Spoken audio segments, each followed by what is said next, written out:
Bueno, soy Henry William Torres Escalante. Me desempeñé como comandante de la Brigada 16, como lo dijo el señor magistrado, desde el 10 de diciembre de 2005 hasta el 8 de junio de 2007. Para esa época ostentaba el grado de coronel. Quiero que todo primero agradecer a la Oficina Asesora de Justicia Restaurativa Especial para la Paz, porque nos ha llevado a reflexionar sobre las decisiones que debemos tomar encaminadas al reconocimiento del daño causado a las víctimas y entender que lo más importante son ustedes, a quienes con nuestras actuaciones perjudicamos moral, física y psicológicamente. La intervención que todos ustedes, señoras y señores víctimas, han realizado en esta audiencia, su dolor, sus exigencias,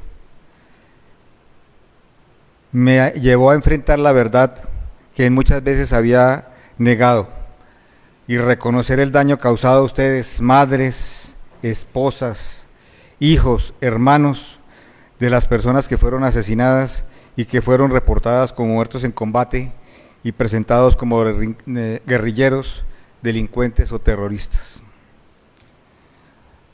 Honorables magistrados, respetadas víctimas y sus representantes, Ministerio Público, de manera libre, voluntaria y consciente de mi posición y de las obligaciones que me eran exigibles como oficial del Ejército Nacional, asumo con vergüenza el señalamiento de título de máximo responsable y autor mediato por los delitos de homicidio en persona protegida y desaparición forzada contemplados en el Código Penal colombiano, que constituyen crímenes de lesa humanidad, de asesinato y desaparición forzada de personas y crimen de guerra de homicidio en el Estatuto de Roma.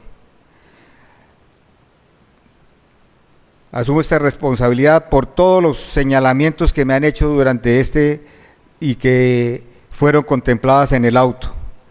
Estos delitos que fueron cometidos bajo mi mando por mi exigencia, mientras me desempeñé como comandante de la Brigada 16, sin reparar la situación como se hicieron. Las competencias legales que ostentaba por mi cargo me otorgaban facultades para impartir órdenes y las obligaciones de mis subordinados a obedecerlas.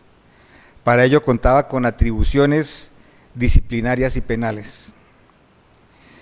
Mi reconocimiento y responsabilidad, como lo he manifestado en varias de las versiones ante la Justicia Especial para la Paz, se fundamenta por las presiones permanentes que realizaba a mis subordinados, siempre exigiendo resultados operacionales, dando prelación a las bajas, a las muertes en combate, lo que indiscutiblemente me llevó a ser reiterativo e incisivo en los programas diarios que realizaba. Las presiones constantes venían desde el comandante del Ejército, general Mario Montoya, de la Cuarta División, señor general Guillermo Quiñones, y del mío como comandante de la Brigada 16.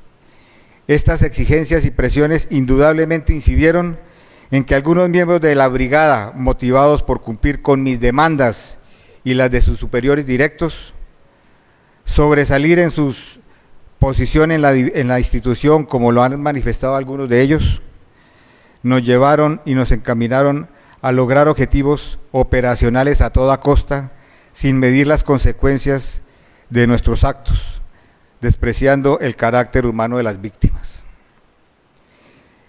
El hecho de que no estuviera al tanto de los detalles de la planeación y ejecución de las muertes no excluye mi responsabilidad.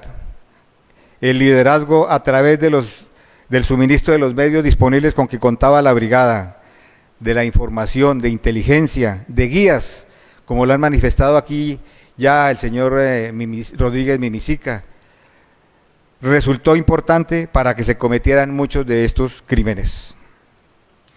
Mi mayor esfuerzo lo debía haber enfocado en el control, supervisión de las actuaciones de mis subordinados, pero al contrario, los encaucé para cumplir las presiones mías y de mis superiores. Durante los programas radiales diarios, estando a la escucha todos los comandantes de las unidades subordinadas de la brigada, caí en la irresponsabilidad de hacer comparaciones entre las unidades y exaltarlas por sus resultados operacionales.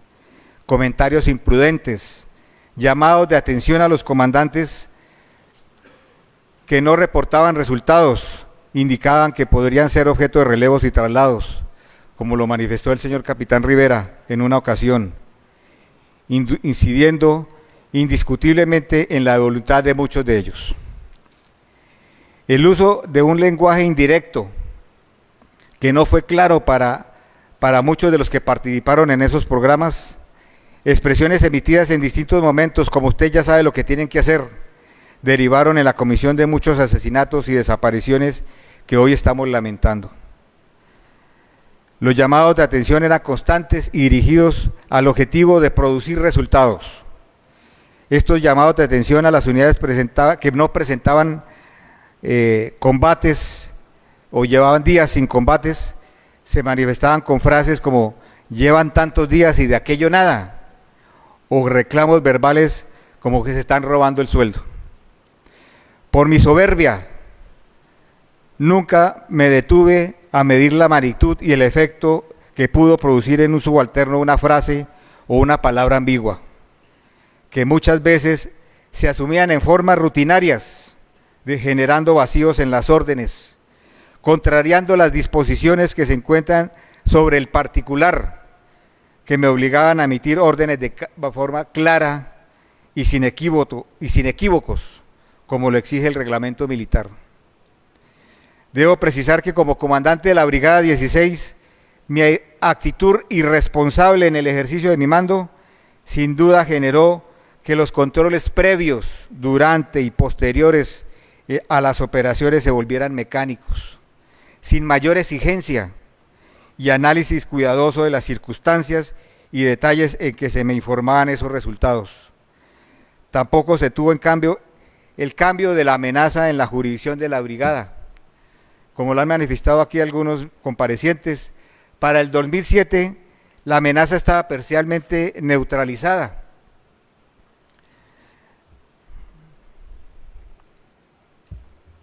Las autodefensas se habían desmovilizado. Las cuadrillas de las FARC y el ELN estaban muy debilitadas, parcialmente derrotadas. Pero ni el comandante de la división, mayor general Guillermo Quiñones, quien aumentó las metas para cumplir durante ese año en cuanto a muertes, capturas y desmovilizados, ni yo como comandante de la brigada tuvimos en cuenta esa situación. Por el contrario, como comandante de la brigada, al contrario de haber expuesto ese cambio de situación a mi comandante, me limité a ordenar el cumplimiento de esas metas, de esa orden, incrementando las metas a mis unidades subalternas. Existían en los centros de operaciones unos cuadros de control en donde se plasmaban las cifras de resultados operacionales de las distintas unidades, los días en que llevaban las unidades sin combate. Este tipo de control se utilizaba para la calificación y posicionamiento de una división, de una brigada o de un batallón a nivel nacional, y así estimular la competencia a nivel de ejército.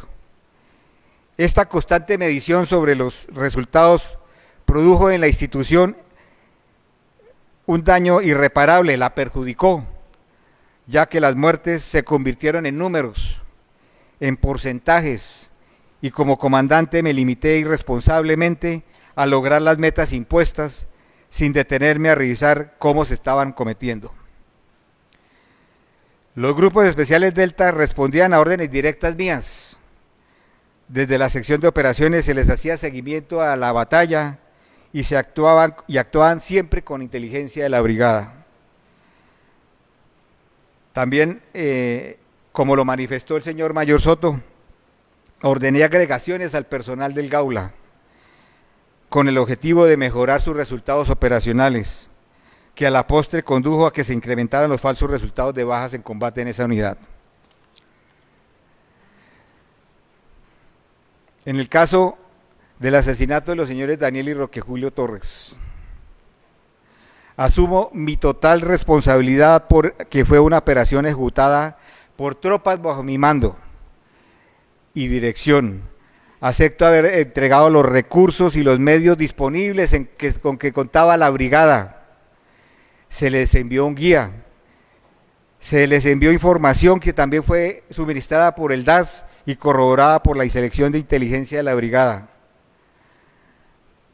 Joana, siempre y en todas mis intervenciones he manifestado que nunca di la orden de asesinar a su papá ni a su hermano.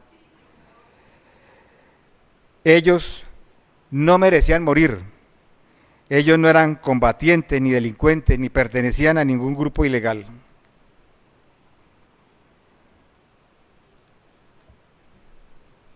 Debo reconocer que soy responsable de haber entregado el dinero que dice el teniente García cuando se encontraba detenido en el CRM. Eso fue para los años 2013 y 2014. Lo hice sabiendo que estaba cometiendo un acto ilegal, pero lo hice porque para esa época yo estaba todavía en servicio activo y la única persona que había declarado en el proceso que yo tenía era el señor teniente García, con declaraciones que no correspondían a la realidad de los hechos, cosa que yo ya había podido demostrar en la justicia ordinaria. Había logrado demostrar que nunca existieron las llamadas que él manifestó. Hice entrega de las sábanas de ese día de mi celular donde nunca se recibió ninguna llamada. Pude demostrar que yo no tenía ningún satelital tampoco. Y como lo manifestaron en otra versión un sargento, un cabo de la misma unidad, ellos eran los mismos que llevaban las armas para ponérselas a los señores Torres. Esas acusaciones falsas, como que fueron mentiras en la justicia ordinaria, produjeron que para el 2006 fuera retirado de la fuerza y pasara detenido. La intención mía nunca fue que el teniente mintiera, sino que el teniente dijera la verdad de los hechos como verdad habían sucedido.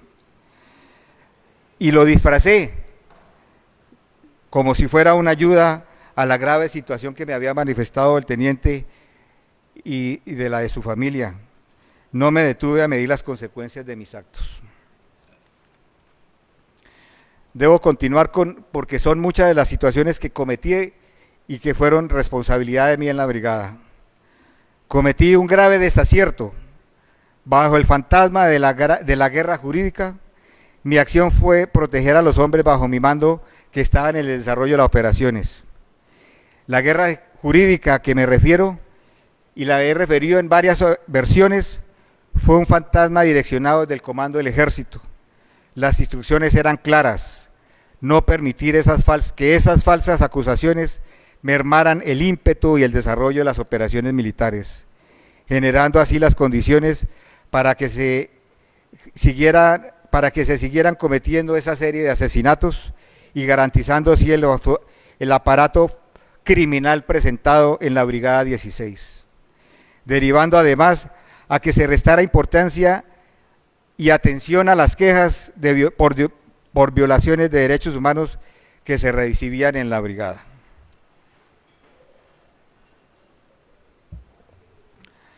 Otro motivo para reconocer mi máxima responsabilidad, pues a pesar de haber ordenado las investigaciones para indagar sobre el contenido de las quejas, ninguna de estas investigaciones arrojó resultados concretos y definitivos. Muchos, por no decir todas, facilitaron la impunidad de las ejecuciones extrajudiciales de personas inocentes. La ineficacia de estas investigaciones generó confianza y motivación adicional para que miembros de la unidad bajo mi mando siguieran perpetrando estos crímenes. Debo señalar que fui irresponsable en el trato del señor defensor del pueblo regional Casanare, doctor Mauricio Mojica Flores, funcionario que en cumplimiento de su labor denunció la estigmatización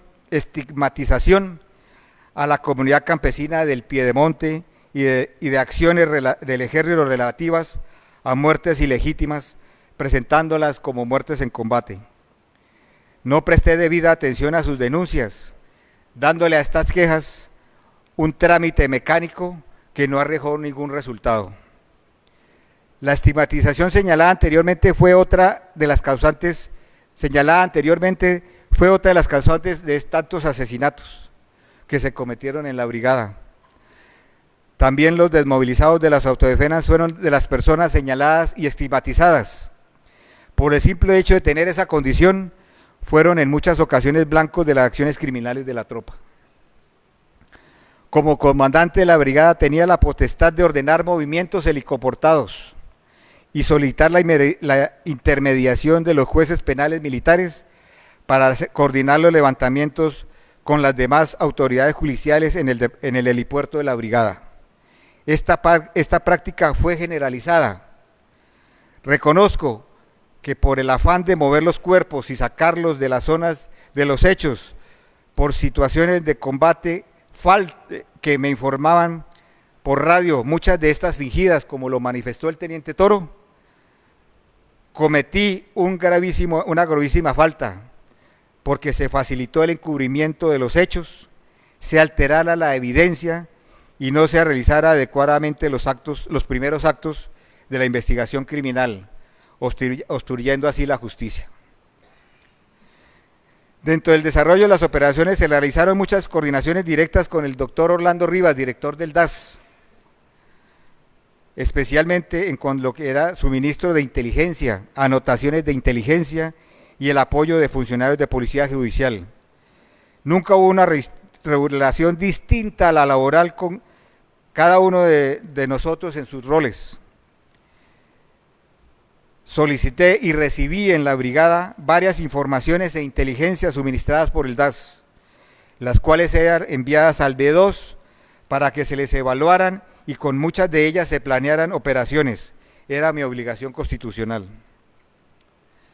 Acepto que muchas de las personas que realizaron estos homicidios y personas protegidas y desapariciones forzadas en contra de la población civil recibieron reconocimientos de mi parte, sin haberse adelantado una investigación exhaustiva de los hechos. Por el contrario, fueron premiados por solicitud mía al Comando Superior con medallas, condecoraciones, cursos y viajes. Además les facilité, los felicité públicamente y los puse de ejemplo ante los demás miembros de la brigada, lo cual pudo motivar que otros integrantes de la brigada quisieran los mismos reconocimientos utilizando este tipo de resultados falsos. Debo reconocer con vergüenza que todos estos crímenes que se cometieron bajo mi mando, para esa época yo fui uno de los más beneficiados, porque posicionaron a la brigada como una de las mejores a nivel nacional. Por todos esos resultados operacionales, muchos de ellos ilegítimos, que informé al Comando Superior, fui muy bien evaluado y calificado. Esa actitud mía y otras indiscutiblemente generaron en la brigada lo que la sala denominó una organización criminal, porque me convertí en el líder de dicha organización, sin tener en cuenta la protección de los civiles, a quienes tenía la responsabilidad de brindar seguridad como garante de sus vidas. Debo reconocer que por muchas de nuestras acciones, muchos de ustedes han sufrido victimización por la desaparición y asesinato de algunos de sus familiares, los cuales les causó rupturas en sus núcleos familiares y desplazamiento de algunas integrantes de sus familias, por miedo a que fueran ejecutados en las mismas condiciones que lo fueron sus seres queridos. Señora Alcira Chagua, su familia fue una de las más afectadas, 7 miembros de la familia, asesinatos que no se hubieran sucedido, no hay ninguna justificación. Muchos de ustedes padecieron persecuciones y señalamientos antes y después de las muertes de sus seres queridos. Unos señalados como paramilitares, otros señalados como guerrilleros por integrantes de la brigada. Muchos de estos asesinatos ocasionaron que muchas de ustedes, mamás y esposas, como la señora Derly, tuvieran que hacer de padre y de madre y pasar a ser el principal sustento económico de la familia. Varias de las víctimas eran padres de niños que crecieron sin el cariño y cuidado de sus padres, con muchas limitaciones. Personas, perdona a ustedes, Joana, Andrei, Lucy, Mauren, mil y mil veces perdón.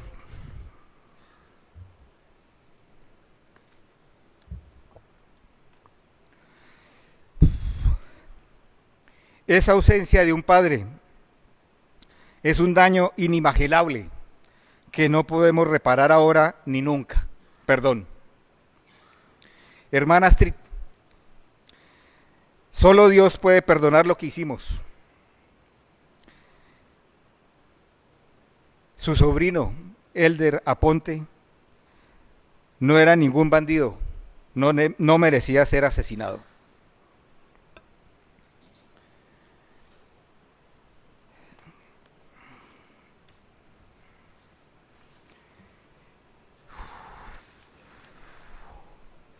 Quiero manifestar que además de este reconocimiento público de mi responsabilidad y aceptar con humildad la sanción que me sea impuesta, reitero mi disposición para adelantar todas las actividades que sean necesarias para reparar las víctimas directas e indirectas en los daños causados por mi unidad.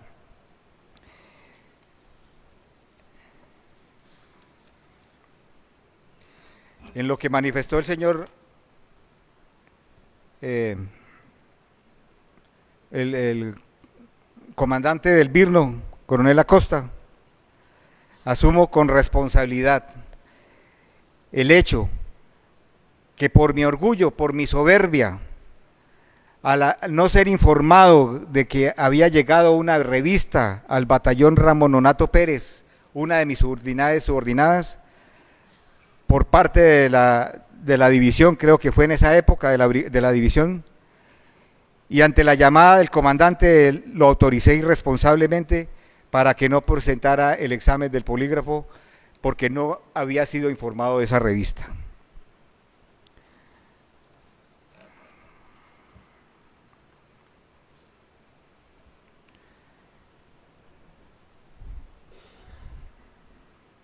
Mi intención como máximo responsable para las víctimas, para la población casanareña, de Boyacá, para la sociedad colombiana y ante la Justicia Especial para la Paz, entendiendo que las consecuencias de todos estos delitos son muy graves y teniendo en cuenta que se cometieron en contra de grupos vulnerables que merecen una reparación y protección especial, mi reparación está encaminada primero al reconocimiento de las víctimas por el daño sufrido. Sus seres queridos nunca debieron haber sido asesinados, nunca debieron haber sido, por la estigmatización que se produjo en la brigada, señalados para ser asesinados. Ninguno de ustedes merecía ese trato, ni merecía ser víctima de nuestras acciones delictivas. Y segundo, también tengo que manifestarles que debo contribuir con la verdad, manifestando que todos estos hechos nunca se debieron haber sucedido y que nunca se pueden volver a repetir, y que por el contrario voy a trabajar incansablemente para reparar la dignidad y honra, su dignidad y su honra y la de sus seres queridos. Hay otros señalamientos. Señor Torres, yo voy a empezar una serie de preguntas. Tenemos varias preguntas desde magistratura y en el marco de esas preguntas usted podrá profundizar. La primera de ellas tiene relación con la alusión la alusión que usted hace al concepto de guerra jurídica. Y decía usted que eso provenía desde el comando del ejército. ¿Puede precisarnos qué quiere decir usted con las políticas de la época respecto a la guerra jurídica?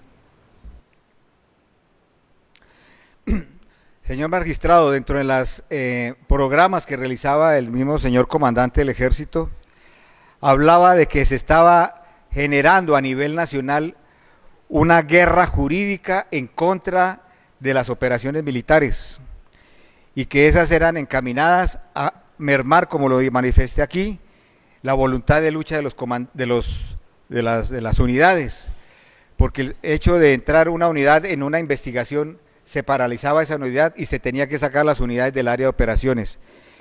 Entonces las instrucciones que él daba y emitía era que debíamos, para esa época, se nombraron una serie de abogados con los recursos propios de las brigadas para ayudar a todas estas personas que estaban teniendo algún problema jurídico y ayudarlos en su defensa. Todo esto encaminado a que ninguno fuera afectado por falsas acusaciones como creíamos que así eran.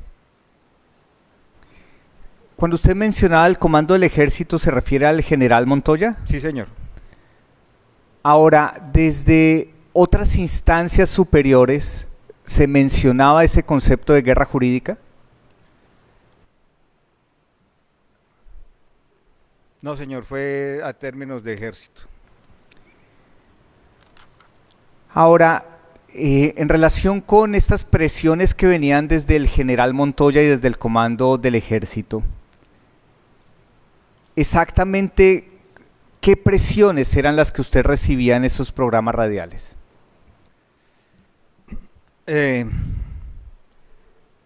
Esas presiones, señor magistrado, se veían en los programas diarios que él hacía y era lo mismo que yo repetí en la brigada, que eran las comparaciones.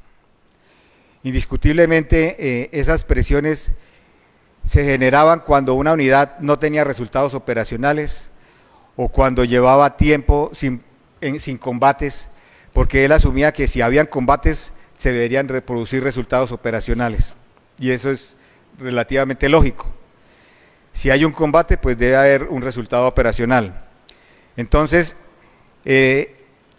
las unidades que ya empezaban a que no reportaban resultados operacionales o que tenían tiempo sin los combates, pues existían las llamadas de atención, amenazas de posibles relevos del mando, y un relevo del mando en el ejército, en la institución, pues es considerado ya perder la carrera militar. En el marco de esas presiones, ¿se despreciaban las capturas o las desmovilizaciones? Señor magistrado, era mucho más importante para el señor comandante del ejército las bajas, las muertes en combate.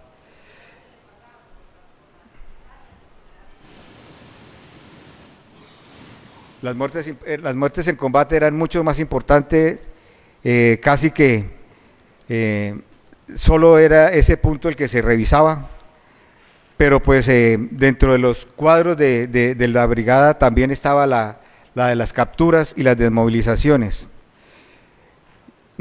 Pero no puedo negar que la prelación era siempre sobre muertes en combate.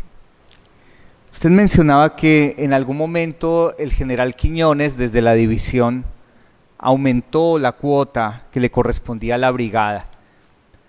¿Cuál es la responsabilidad que le cabe a la comandancia de la división por todo lo que ocurrió con la brigada 16?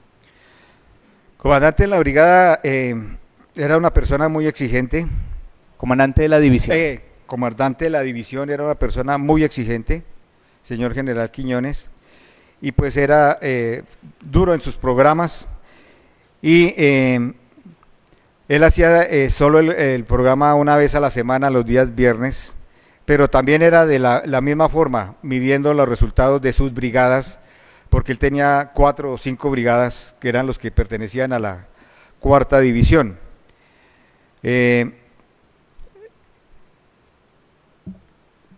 La situación de las metas, y objetivos, yo creo que no analizó ni tuvo en cuenta la situación de enemigo, así como tampoco la tuve yo, que yo tengo mucha responsabilidad en eso, Y al contrario de eso, cuando ya vemos que hay un enemigo, que se ha reducido el enemigo, comparó los resultados anteriores y dijo, no, hay que incrementarlos en 10%, sin ninguna justificación, sin ninguna análisis.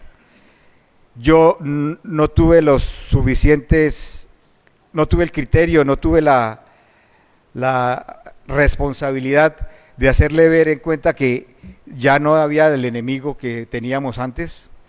Por el contrario, me limité a repartir ese porcentaje que nos habían asignado en las unidades tácticas, incrementándole a cada uno de ellos también sus metas por cumplir. En el marco de lo que ha sido planteado por algunas de las personas que han intervenido ayer y hoy, se ha hablado de una visita del general Suárez Bustamante a la brigada. ¿Qué recuerda de esa visita? Señor magistrado, eso fue para julio del 2007, yo ya no estaba en el 2007. En otras visitas asociadas a inspecciones sobre lo que estaba pasando en la brigada, ¿qué recuerda? ¿Qué recuerda de la actuación de la Inspección General del Ejército en la brigada? Hubo una revista de inspección, no recuerdo en qué época, me tocaría revisar en la brigada qué fue, pero al contrario de cualquier observación en la brigada, fue felicitados. Usted ha hablado en algún momento sobre estigmatización, señalamientos. ¿Puede precisar con mayor profundidad en qué consistía esa estigmatización contra la población civil? Señor magistrado, esto fue algo que se vino generando a raíz de… Hay dos clases, la estigmatización por paramilitares y pues la estigmatización como grupos subversivos. Una vez se producen las desmovilizaciones en la brigada, a nivel nacional, pues, porque se fuera a nivel nacional, para el 2005, junio del 2005, fue una desmovilización que infortunadamente no tuvo una adaptación a la vida civil adecuadamente. Y muchas de estas personas quedaron en la jurisdicción de la brigada y se convirtieron y se incrementó el delito de extorsión y secuestro. Especialmente eso fue en 2005, 2006. Y con ese solo hecho de que eso se hubiera generado para esa época, ya en la información que se venía del B2, que era el que me entregaba la inteligencia, del que tenía la responsabilidad de ese blanco, era que seguían delinquiendo y que todas las personas que se habían desmovilizado seguían delinquiendo. Y se asumía que todas, y eso pues es una estigmatización porque hay muchas personas que se desmovilizaron y pasaron a su vida normal, reintentándose a las casas, a sus hogares. La otra estigmatización que se hacía era, como lo dice aquí el defensor del pueblo, a quien ya le tramité mis disculpas porque no lo atendí en su momento, era que todas las personas que vivían en el piedemonte, generalmente llanero, todo lo que tiene que ver en los municipios de la parte alta de Agua Azul, de Pajarito, de Nunchía, de Támara, especialmente en esos municipios, por el simple hecho de tener arraigo en esas zonas, se consideraban como colaboradores muchas veces. ¿Y eso de dónde lo sacaban? Infortunadamente había unos documentos que se hacían en el B2, señor magistrado, que se llamaban las órdenes de batalla. Las órdenes de batalla se realizaban con base en documentos que se incautaban en los combates o con desmovilizados. Y estos señores desmovilizados, en su afán también por recibir los beneficios como desmovilizados y ser recibidos por el plan de desmovilización, pues señalaban a todas las personas que les colaboraban en el área de operaciones donde ellos tenían su área de combate. El simple hecho de que una persona les diera un vaso con agua o les diera de pronto una comida o les vendiera una gallina, pues eso ya eran considerados colaboradores y eran insertados en esa orden de batalla. Y muchas operaciones se realizaron teniendo en cuenta esas informaciones que llegaban sobre esas personas. Sí, voy a hacer unas últimas preguntas, después le voy a dar la palabra a mi colega, la magistrada Catalina Díaz, y de pronto retomaré unos puntos mínimos posteriormente, pero quiero preguntarle, ¿qué motivó en usted el cambio en sus declaraciones? Es decir, en un primer momento ante la Jurisdicción Especial para la Paz, usted negó su responsabilidad. Ahora está reconociendo su responsabilidad por autoría mediata, por dar las órdenes. ¿Qué lo hizo cambiar y dirigirse hacia a esta nueva declaración? Señor magistrado, cuando yo inicié mi proceso judicial, fui sindicado por el asesinato de los señores Daniel y Roque Julio Torres, testimonio del teniente García. Yo asumí de una vez mi defensa y manifestando que tenía que demostrar la inocencia sobre ese proceso que nunca logró llegar a juicio, nunca llegué a poder estar en un juicio. El juez era el juez primero del circuito aquí en Yopal. Estábamos en la etapa de, no tengo los términos legales, pero pues no habíamos ido a la primera audiencia todavía del juicio. Por vencimiento de términos el juez me dio una libertad, la cual fue después revocada, volví a pasar detenido, y en ese momento de que volví a pasar detenido el juez tomó la decisión y pasó mi proceso a la JEP. Una vez en la JEP yo dije, sí, aquí es donde debo estar, en la JEP, y me sometí voluntariamente a la JEP. Cuando ya llego yo a la JEP,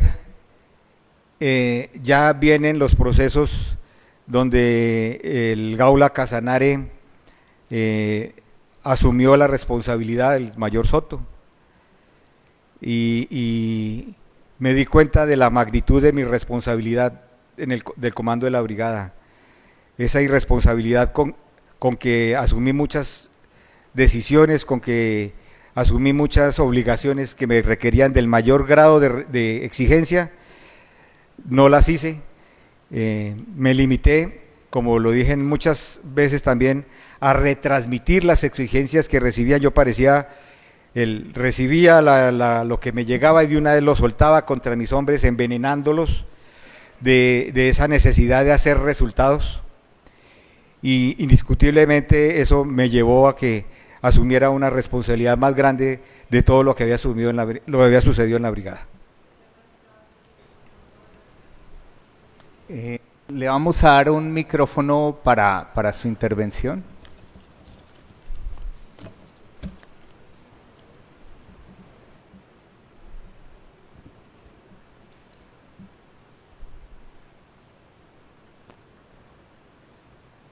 ¿Me escuchan? No. ¿Sí me escuchan?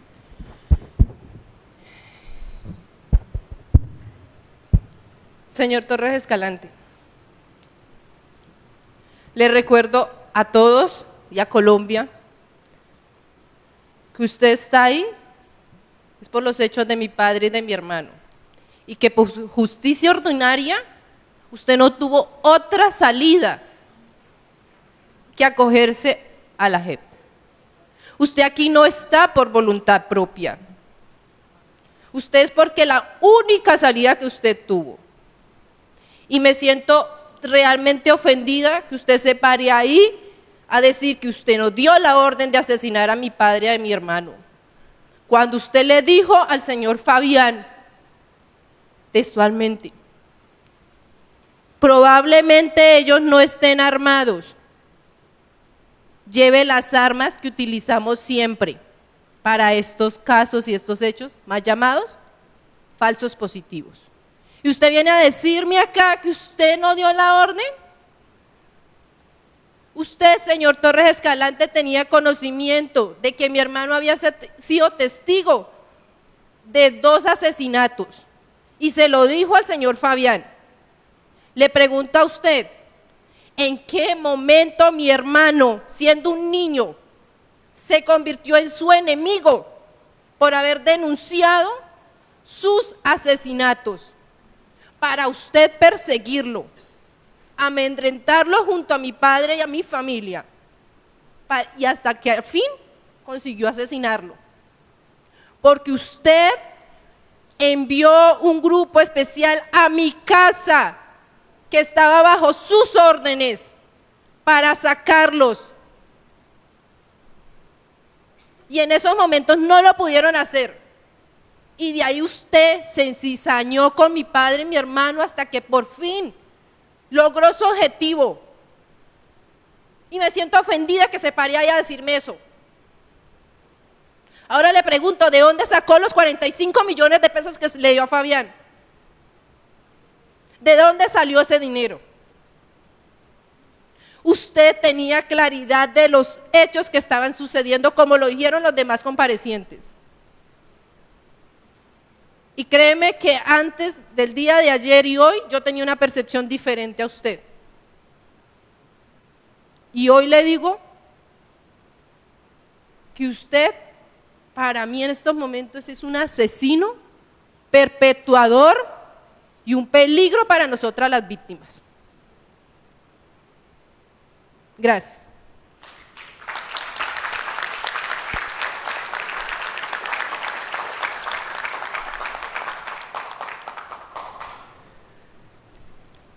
Señor Torres, yo le voy a pedir que haga una reacción inicial a lo que plantea Joana. Ahora, la magnitud de lo que plantea Joana involucra unos temas que también comprometen a la jurisdicción en términos de la contrastación que tenemos que hacer y valoración que tenemos que hacer de los reconocimientos que recibimos el día de ayer. Es un tema delicado que no se va a cerrar en esta conversación, en el que vamos a involucrar tareas que comprometen a la jurisdicción. Entonces, yo le pido que tenga una reacción inicial. También le pido que atienda la magnitud del momento con el mayor cuidado en el uso de sus palabras. También insistiendo que sobre esto seguiremos profundizando.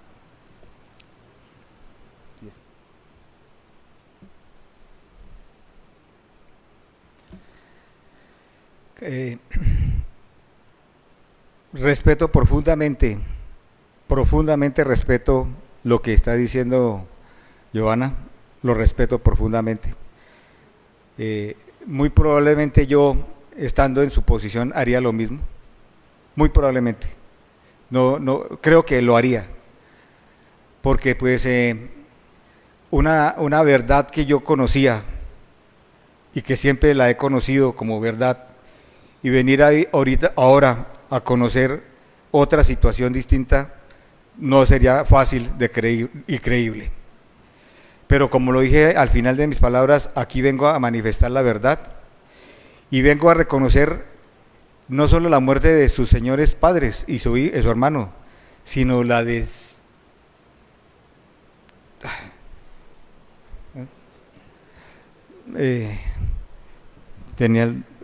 más de 300 personas que fueron asesinadas entre los años 2005 y 2008.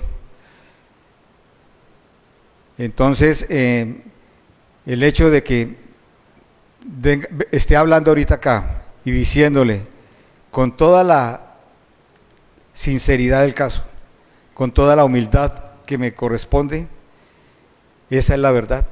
Infortunadamente, todos estos años ha manejado usted una mentira, todos los años. Y venir de un momento a otro a conocer otra realidad muy distinta. Y una realidad ante Colombia, porque lo estoy diciendo ante el mundo. Fácilmente yo hubiera podido aceptar una cosa así, pero no, porque yo vine aquí a hablar la verdad, a decir la verdad de lo que sucedió. Infortunadamente, No tengo la posibilidad de darle ninguna explicación porque no tendría la forma, sino que sencillamente, como lo dijo el señor magistrado, pues vendrá otros procesos, tendrá otra contrastación de lo que estoy diciendo y que Dios quiera que la verdad, que es lo que usted necesita, salga a flote. Señor Torres, en el marco de las preguntas que le veníamos haciendo, usted había, si me,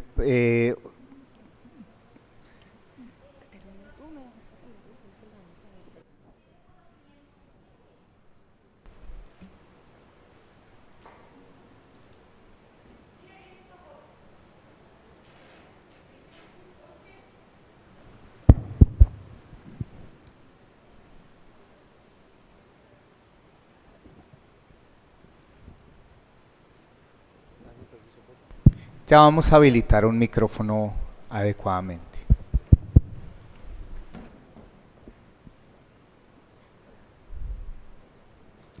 Señor Henry, mira esta foto bien. ¿Por qué me pide perdón? ¿Tiene conocimiento de este hecho?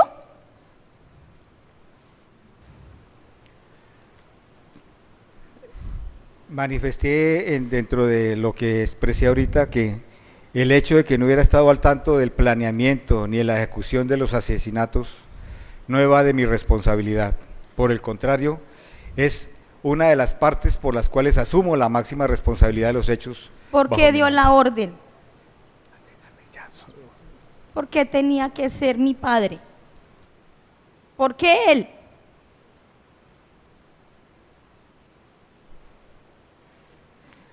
¿Y por qué dijo que era un bandido? Él no es ningún bandido. Más bandido eres tú. Sí, señora.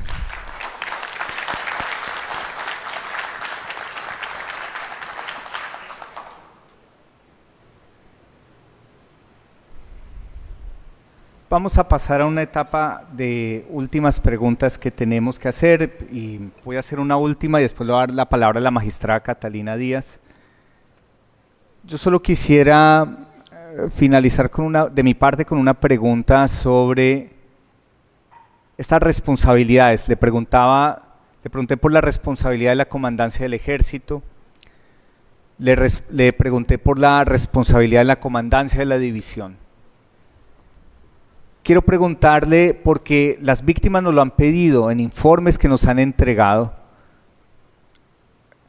que indaguemos sobre la responsabilidad de la autoridad civil, del mando civil. Desde lo que a usted le correspondió en esa época, ¿cuáles son las responsabilidades que le caben a las autoridades civiles en la época, en el marco de las políticas de la época?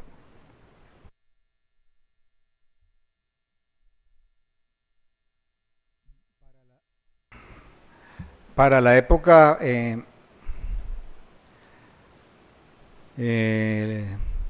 había una reunión todas las semanas con el gobernador, no recuerdo el nombre del gobernador, en donde participaba ya también el DAS, participaba la policía, participaba participaba el CTI, el CTI, se llamaba la GIS, Junta de Inteligencia Semanal, y ahí se hablaba todas las semanas de la situación de orden público del departamento.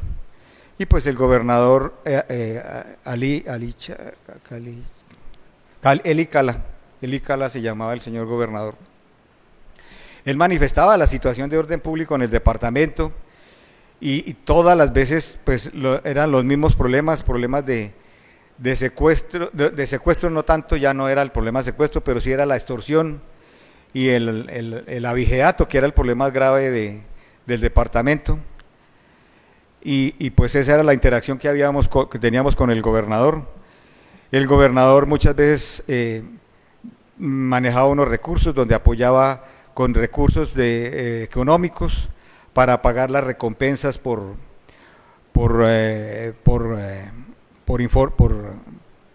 información, sí, por personas que venían a dar información. Para esa época había una actividad que se hacía también todos los lunes, que era el pago de recompensas instituido por el Ministerio de Defensa.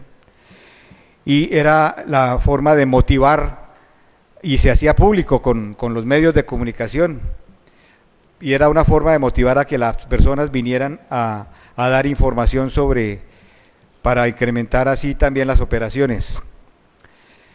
Desde el Ministerio de Defensa pues se emitieron una serie de directivas sobre estímulos, de premios, para estimular a las tropas, unas directivas de pago de recompensas también para pagar a las personas que dieran información sobre cabecillas por entrega de armamento, y había una serie de tarifas de acuerdo a la calidad y cantidad de información.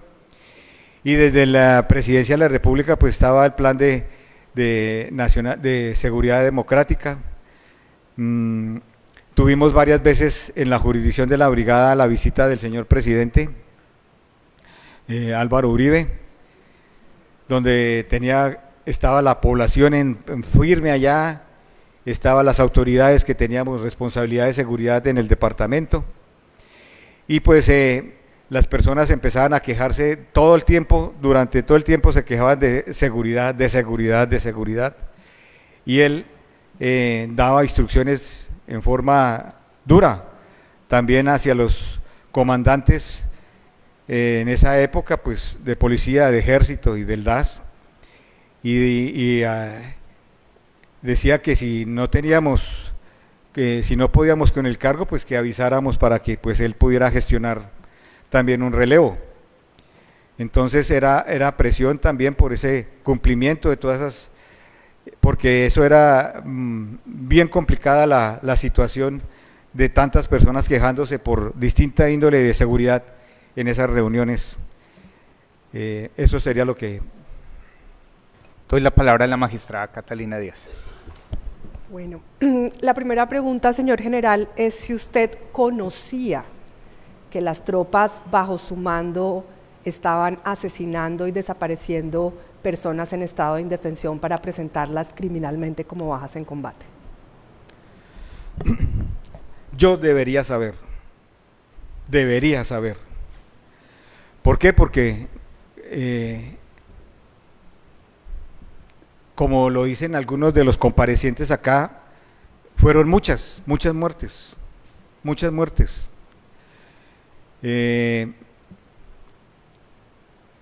Muchos resultados con armas cortas, muchos resultados de extorsión y sobre todo... General, solo en honor a la transparencia y al debido proceso, le recuerdo que en Colombia no hay responsabilidad objetiva.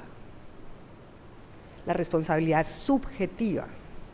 Y usted no ha sido imputado por responsabilidad de mando, sino usted ha sido imputado, y usted lo dijo, por liderar una organización criminal. Entonces le doy una nueva oportunidad para que precise los términos de su reconocimiento. Y la pregunta clara es, ¿usted conocía que los hombres bajo su mando estaban cometiendo asesinatos y desapariciones forzadas para presentar esas víctimas criminalmente como bajas en combate? Señora magistrada, al reconocer mi responsabilidad como autor mediato, entendiendo que las consecuencias de esa imputación, yo como comandante de la brigada di muchas, exigí muchas veces en forma grosera y en forma arbitraria que se cometieran esas muertes. No reparé en la forma que... Puntualicemos ahí, general. No reparé. Ese punto es muy importante. No reparé ¿Usted dice, en la... presioné porque se cometieran esas muertes? Sí. Explique exactamente a qué se refiere. Presioné para que se producieran resultados, o esas muertes, o resultados operacionales prevaleciendo las bajas, porque yo también, las muertes, porque yo también decía que en alguna ocasión, y infortunadamente lo dije, que más valía un guerrillero muerto que uno vivo, Pero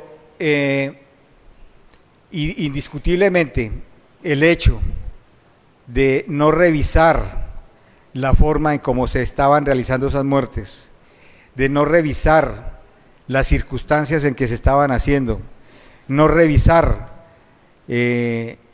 los protocolos que se estaban diciendo, yo sé que soy el responsable. No porque me lo hubieran dicho, porque nunca me lo dijeron. Ninguno de ellos, de los que están acá, me dijeron que habían cometido una muerte ilegítima. Ninguno. Ni el mayor Soto, que asumió responsabilidad por 87 muertos, ni el coronel Acosta, que asumió responsabilidad por 90 y pico de muertos. Nunca ellos me informaron que habían asesinado a una persona. Nunca. Ilegítimamente. General. Siempre disfrazaron sus muertes como operaciones en combate. General, en honor a la transparencia y al debido proceso, le recuerdo que usted ha sido imputado no por omisión, sino por acción. ¿Cuál fue exactamente su acción? Y usted dijo, me convertí en el líder de una organización criminal. ¿Cuáles fueron las acciones que usted reconoce lo comprometen como máximo responsable en este crimen de lesa humanidad en el cual más de 300 personas fueron asesinadas o desaparecidas forzadamente por hombres bajo su mando, causando los daños devastadores que usted ha escuchado en todas estas mujeres y hombres a lo largo de esta audiencia? Facilité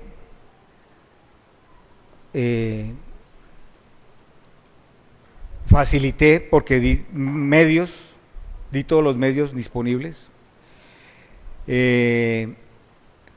obstruí la justicia, porque extrajimos los cadáveres del área de operaciones, interrumpiendo así el debido proceso y la cadena de custodia. Fui alcahueta en las investigaciones, no se cumplieron en la debida forma.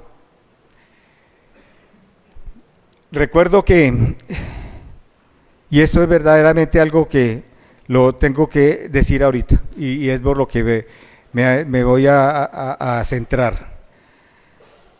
Una vez se produjeron, en varias ocasiones se produjeron que habían habido resultados operacionales o muertes en combate. Y al momento de los levantamientos me manifestaban que no aparecieron las armas.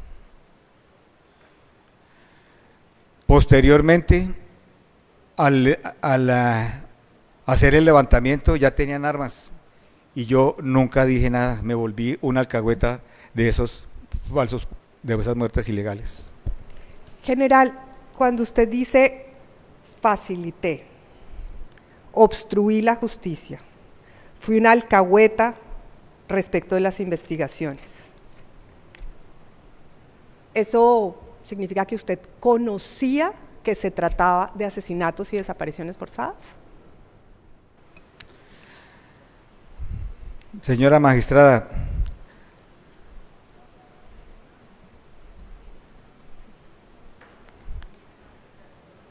pues asumiendo la responsabilidad por todo lo que aquí sucedió, pues no puedo decir que conocía, pero sí fui el patrocinador y el alcahueta y el que lo generó. Pero, general, es que francamente es contradictorio decir al mismo tiempo que fui el facilitador, que obstruí la justicia y que fui el alcahueta. ¿De qué? Si sus hombres estaban haciendo las cosas bien, entonces ¿usted qué fue lo que alcahueteó?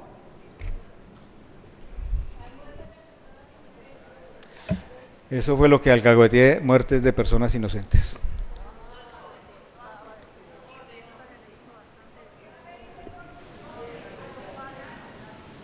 De asesinatos de personas inocentes. Pero, coronel general, uno no alcahuetea lo que no sabe, o no alcahuetea lo que está bien. Aquí se trata, recordémosle, la verdad completa, detallada y exhaustiva. Usted fue condenado por la justicia ordinaria, privado de la libertad. Esta es una oportunidad que le da la sociedad colombiana, el Estado colombiano, con una generosidad enorme. Aprovechemos la oportunidad para que usted se refiera en términos exactos, porque alcahuetear algo que está bien hecho no tiene ningún sentido.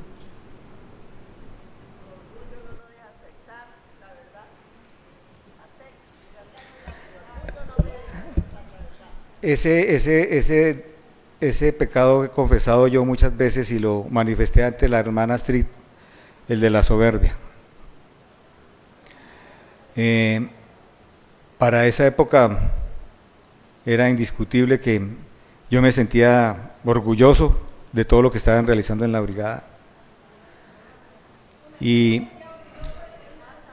sí, porque pues no sabía que... Pues, esa situación no podemos volvemos a empezar otra vez y estaríamos otra vez en la discusión. Discúlpeme.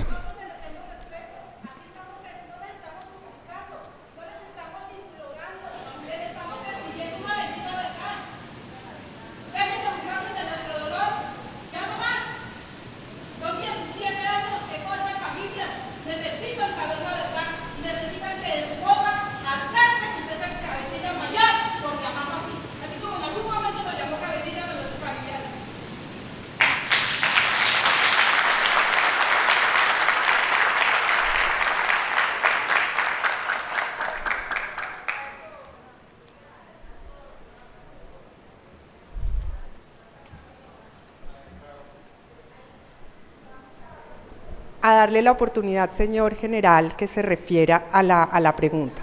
Adelante, por favor.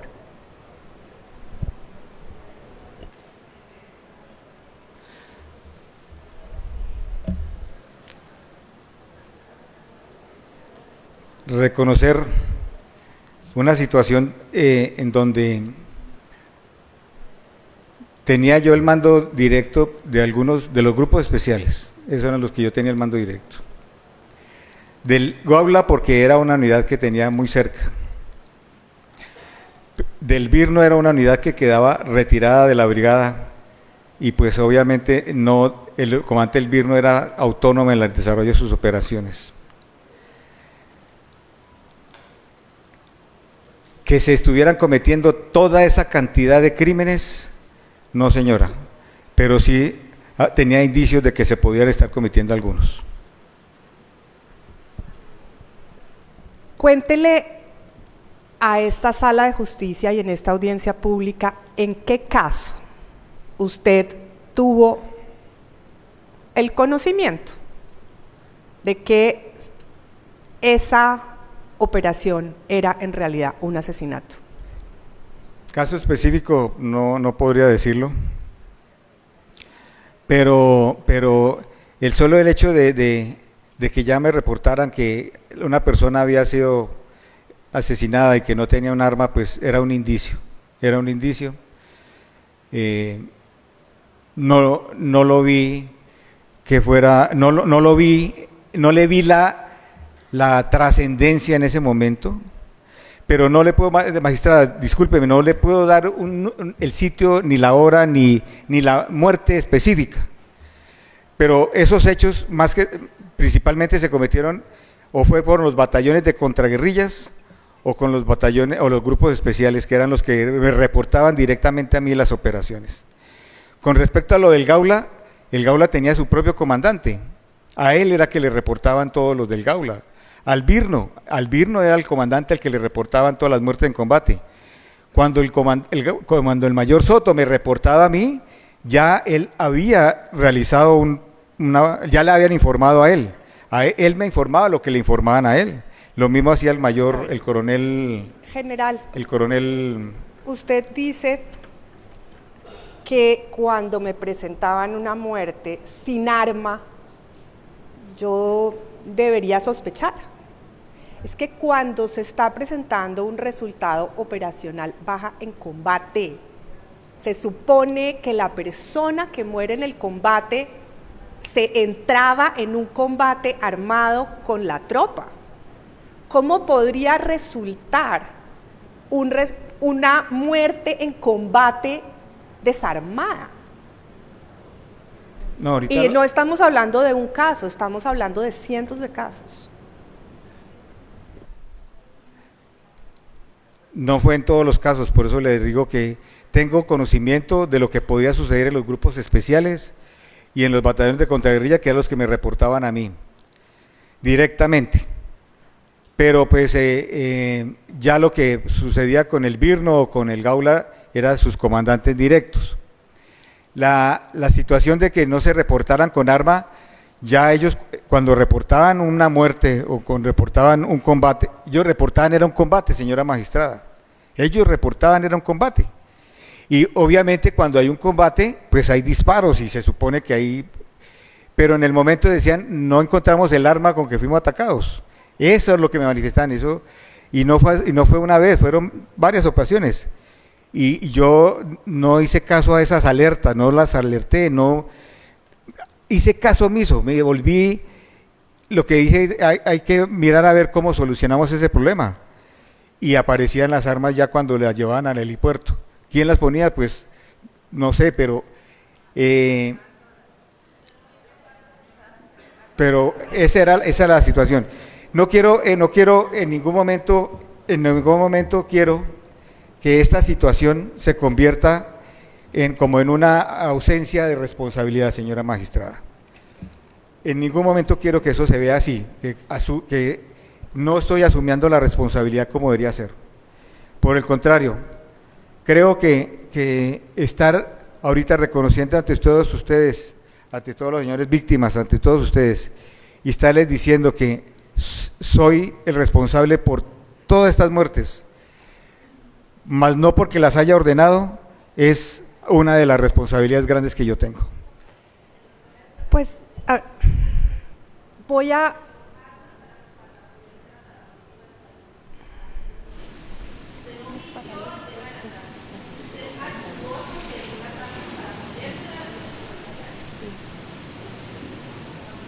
Bueno, quisiera, señor general, hacerle unas preguntas puntuales de lo que se ha dicho a lo largo de esta audiencia. Aclaremos en primer lugar, y la pregunta concreta es, ¿usted le hizo llegar 45 millones de pesos al señor García Céspedes mientras él estaba procesado? Sí, señora. ¿Con qué propósito, general? Como lo manifesté al inicio de mi versión, era el único proceso que yo tenía en la justicia ordinaria, todavía no pertenecía a la JEP, estaba en investigación en la fiscalía y todavía no habían pasado el proceso al juzgado, no había sido detenido todavía, estaba en servicio activo, estaba comandante en Ibagué, el teniente estaba detenido en Tolemaida, Melgar. En una comunicación me hizo un requerimiento de que necesitaba un recurso para poder montar un proyecto productivo, un proyecto productivo.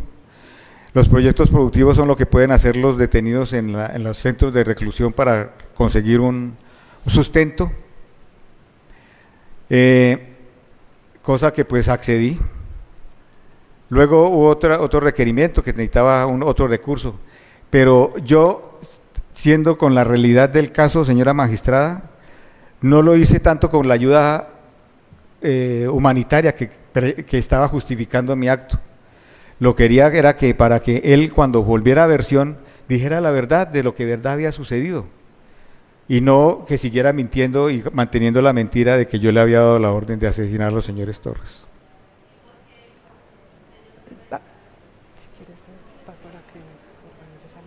Sí, vamos a pedirles, sé que es un momento, hemos trabajado todo el día y este es un momento especialmente difícil de la diligencia.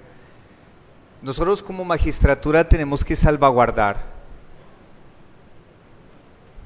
unas condiciones para que este diálogo continúe. Vamos a dar paso a unas últimas preguntas y vamos a cerrar este bloque antes de continuar. También estamos recibiendo una solicitud de abogados y abogadas que están con interés de participar, pero en este momento no queremos abrir una ruta contenciosa. Evaluaremos si lo que corresponde en el futuro es una ruta adversarial, pero ante esta sala de reconocimiento tenemos que salvaguardar una ruta dialógica y no lo podemos hacer si todas y todos quienes quieren intervenir en estos momentos abrimos esa ruta de intervención. Entonces voy a darle la palabra a mi colega y vamos a acercarnos al cierre de esta declaración. Sí. Entonces la pregunta específica general es, ¿usted le envió 45 millones de pesos al señor García Céspedes para que cambiara la versión que le estaba dando en la justicia ordinaria? Sí, señora. ¿Le ha entregado usted dinero a algún otro, digamos, compareciente mientras el proceso en la JEP? Nunca. ¿Usted insiste en que el señor García Céspedes mintió? Sí, señora.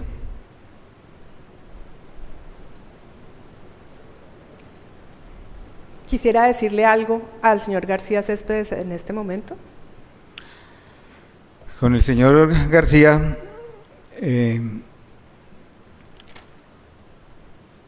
tuvimos la oportunidad de encontrarnos en la hace casi 6 meses, el primer encuentro con los comparecientes. Ese primer encuentro, que duró 2 días, no fui capaz de saludar al teniente García. No lo saludé porque sentía mucha rabia de lo que él había hecho y por la razón por la cual fui detenido. En el segundo encuentro dije yo, no, yo tengo que saludarlo y tengo que hablar con él, porque pues esa era la razón de esos encuentros de comparecientes, para hablar y resolver las inquietudes. Y así se logró ya cuando entramos ya como en más diálogo. Para la tercera encuentro, delante de todas las personas de la Oficina Asesora Jurídica Restaurativa Especial para la Paz, llegamos a una situación de mucha emotividad y el teniente manifestó que él reconocía que había dicho mentiras y que iba a tratar de enmendar esa situación. Eso no lo dijo delante de solo nosotros, estaban ahí todos los psicólogos de la Unidad Restaurativa Especial para la Paz. Entonces, esas son las únicas 3 veces que nos hemos visto después de que él estuvo detenido y que yo estuve detenido. Nunca lo había visto, nunca había hablado con él, nunca. Vamos a proceder con un breve receso de 5 minutos y después vamos a darle la oportunidad para un cierre de su declaración, señor Torres. Siendo las 7:04 de la noche, se suspende la audiencia pública de reconocimiento.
Muy buenas noches. Siendo las 7:38 de la noche del martes 19 de septiembre de 2023, continuamos con la diligencia de audiencia de reconocimiento en el caso de asesinatos y desapariciones forzadas presentadas como bajas en combate en el Casanare. Quiero aprovechar para agradecer nuevamente a RTBC, Sistema de Medios Públicos, por toda la transmisión en vivo que se ha hecho durante el día de hoy. Y estamos acercándonos a una parte final de nuestra diligencia el día de hoy. Yo, hombre, le voy a dar la palabra al señor Torres Escalante, pero quiero hacer una introducción inicial resaltando lo siguiente. En todos los espacios que ha impulsado la Jurisdicción Especial para la Paz, siempre hemos tenido como objetivo central el respeto del debido proceso, las garantías de los comparecientes. Sé que situaciones como las que nos enfrentan estas audiencias generan preguntas para las defensas de los comparecientes. Sé que algunas y algunos de esas defensas querían hablar conmigo, no pudimos hacerlo previamente a esta continuación. De la misma manera que algunas y algunos de los abogados de de abogados y abogadas de víctimas, representantes legales de víctimas, también han hablado conmigo respecto a ciertas dudas, preocupaciones y críticas que tienen. Estos procesos restaurativos son difíciles, son complejos, son distintos a lo que se impulsa en la justicia ordinaria. Desde magistratura consideramos pertinente dar un espacio a esas emociones que afloraron. Son emociones difíciles, pero que tampoco estamos llamados a cercenar del todo en este tipo de espacios. Hubo rabia y en determinado momento yo también le he planteado en su momento a los comparecientes, estos son espacios que están llamados a ser espacios con una proyección emocional especialmente fuerte. Decidimos dar la palabra en diversos momentos a diversas personas. Eso genera debates, genera dudas, genera preocupaciones, pero creemos que ayuda a visibilizar los puntos de cercanía en el diálogo y los puntos de disenso en el diálogo. Y eso es algo muy importante que hemos alcanzado el día de hoy. Por eso también quiero resaltar que, sin perjuicio de que le voy a dar 3 minutos para el cierre, 5 minutos para el cierre, señor Torres, hay un debate que está abierto y es un debate en el que vamos a escuchar a las víctimas, vamos a escucharlo a usted para todo complemento que estime pertinente. Sé que ha podido hablar con su abogado, sé que hay algunas cosas que van a tener que procesar, sé que hemos hecho preguntas desde magistratura y desde las víctimas que se pueden aclarar con más detalle. No es ahorita el momento porque estamos ya en un próximo cierre, pero resaltar que todas las voces aquí presentes van a tener un momento para ser proyectadas. Entonces, le pido entonces que tome estos 5 minutos para hacer un cierre, resaltando, insisto, que va a tener la oportunidad de presentar escritos complementarios, aclaraciones. Desde magistratura también lo haremos. De la misma manera que hicimos preguntas, haremos preguntas adicionales y las víctimas también podrán hacerlo. Mañana vamos a escuchar a la Procuraduría, que también va a hacer las precisiones del caso sobre lo que hemos avanzado en esta diligencia, y por eso le voy a dar la palabra a usted y vamos a finalizar después con una breve intervención desde las víctimas. Adelante, señor Torres. Muchas gracias, señor magistrado. Primero que todo, tengo que pedir disculpas a todos ustedes, víctimas, a los señores magistrados, al señor procurador, porque en un momento de cansancio, de nervios, estrés causado por agotamiento, tal vez no fui claro al responder la pregunta de la señora magistrada y incurrí en el término de alcahuetear. Ese término no tiene ninguna justificación. Por el contrario, a la respuesta a la señora magistrada, sobre si sabía lo que estaba sucediendo en la brigada. Tengo que manifestarle que una vez me enteré de lo que podía estar, lo que estaba sucediendo en la brigada, permití que eso siguiera continuando, permití que eso se estuviera ocurriendo,